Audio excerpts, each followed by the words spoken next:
please ensure that your phones are on silent or on airplane modes. I'll pass it over to Lucy, who will conduct the press conference. Great, thank you very much, and thanks everyone for joining us this evening. We'll get started on this side with Stu. Can we get a mic over here?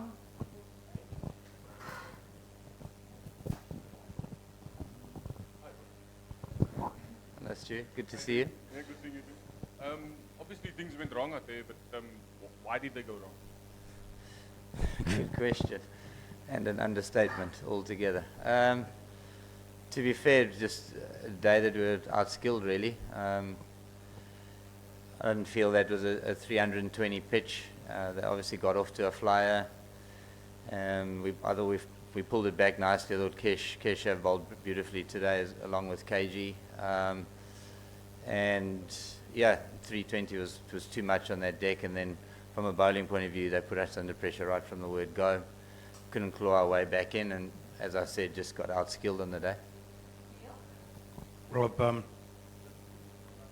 just wondered about the nerves that appeared to be on display at the start of the match. There was a lot of talk from 3 or 4 of the players before the game about it just being another game of cricket, which evidently it wasn't going to be. You're playing India in a World Cup game at Eden Gardens in front of 70,000. And I just wondered whether that was a deliberate thing to try and treat it like a normal game of cricket rather than sort of embrace the fact that it obviously wouldn't be. To be dead honest, I mean, in the lead up to the game as well as just before the game, I didn't have a sense of the guys being overawed or nervous by the situation. I mean, the whole thing we spoke about this week was actually being excited by the occasion. You know, it's not very often you get to play at a full Eden Gardens against India in a World Cup, you know. So from that point of view, it was exciting for me more than anything else, and I genuinely felt that the players were excited by the occasion. So, I mean, I can't speak for them individually, but I didn't get a sense of a huge amount of nerves prior to the game. That said, our execution probably let us down more than anything else and put us on the back foot. Rob, if you were to meet this Indian team again, I know there's still a lot that needs to happen for that. From today's game, do you have a sense that there are areas that you can target them, or do they feel a bit unbeatable at the moment? I mean, they're a hell of a team, and very well balanced and highly skilled. So, and there's no way around it. They've won every game and they've won it well. But you have to believe that on a day, if you execute your skills, you've also got a chance, and we just didn't right from the word go. So we know already what Marco Jansen can do with a new ball. He just, you know, today wasn't an off day. The guy's a young guy playing in a World Cup. He's played 7 excellent games to point and didn't have a great start today, and could just as easily bowl very well the next time we find ourselves against him if we're able to. So yeah, this game is a funny game, and you get taught new lessons every single day, and get surprised every single day. So, you know, it wouldn't surprise me if the tables turn the next time round. The beauty of it is that there may well be another shot for us, and we've been given an opportunity to learn from that. So. Rob, I'm over here. Is there any room to say that maybe things aren't so bad because you didn't beat yourselves, as South African teams have done in the past, that you were completely clubbed by a vastly superior team? Or is that just mission statement talk? No, I mean, the scoreboard will tell you everything you need to know. India were far superior than we were today. There's no two ways about that. But, you know, just like we've played in this tournament, we've been far superior than other teams that on a piece of paper look evenly matched or potentially superior. So, you know, that once you get your nose in front in international cricket, I believe that anyone can beat anyone. And today, the Indian side got their nose in front, a highly skilled team, and we weren't able to get back into the game.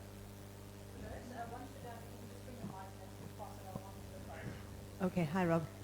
Rob, just on Marco, I mean, you spoke about him being young and he's had such a good game so far, you know, before today. How will you handle him after this now? Because, I mean, this was a really tough lesson for him and he came apart a little bit. to be honest, it's a gift, isn't it? You know, being able to run out in front of 75,000 in a game like today, and so many learning opportunities out there. Fortunately for us, you know, today wasn't a must-win fixture. It was just an opportunity to play against a really good team.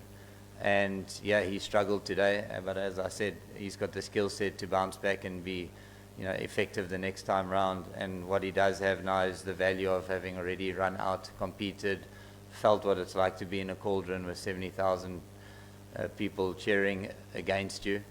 And he'll have that as experience that's invaluable. You can't get that anywhere else but here. Rob, just in terms of, you mentioned that it probably, as it turned out, and it wasn't necessarily your guys' fault, it's just how the results panned out, you know, that this game sort of like turned into more of an exhibition, you know, where you could showcase your skills instead of being a must-win. But do you think that perhaps did weigh on the guys' minds, the fact that a semi-final is secured now, and two-pronged, do you believe now that 4 days in between the Afghan game, you know, might actually be a good thing after the lessons that were learned here?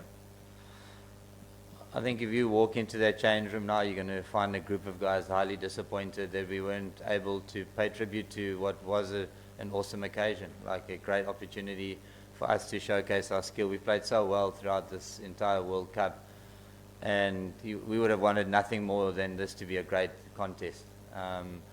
Yeah, so and as far as the next 4 days go, you know, for us it's really about, you know, doing what we've done the whole time, using the time we've got available to us to get ready for the next fixture, and then into a semi-final. You know, so you know, nothing changes there. The guys have worked incredibly hard to this point. We worked incredibly hard on our game, invested a huge amount of time into our preparation. And so now it's really about just mentally recovering, physically recovering, and being ready to compete like we have the whole tournament. Hi, this is Kaushik from Times Bangla. Do you think, sir, that the pitch is the key factor so that the batting strength of South Africa succumbed to the spin attack of Indian squad? Yeah, I think it would be very short-sighted and unfair of me to blame the pitch. One side gets 320. And we get bowled out for 80. Yeah, that doesn't sound right, does it? So, to be fair, you know, as I said, 320 was too much on that pitch. I think we'll all reflect on that and say that was probably 70 or 80 too many. But on the other side, I think India were excellent, and I wouldn't blame the pitch on that part.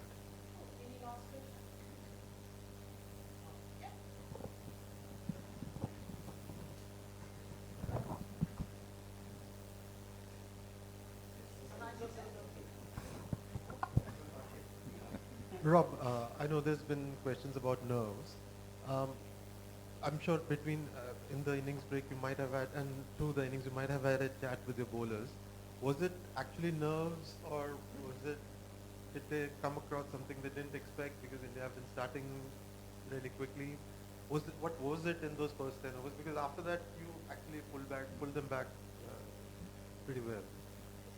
Look, I think the one thing that was different today certainly is, you know, we've been able to swing the ball, the new ball, and most of the time we've been doing it at night.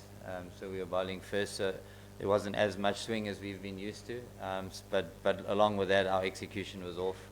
And with that, if you've got a guy like Rohit Sharma who's on the other end, if you miss your areas, you're going to fetch. And we did. So 91 after 10, you're behind the 8 ball already. And then you're busy, you know, clawing back from there, which we did. I thought we did exceptionally well. As I said, Keshav was outstanding today, and KG as well. So, yeah, I mean, it's I don't want to look too far or too more deeply into it than that. Great, thank you very much. Thank you.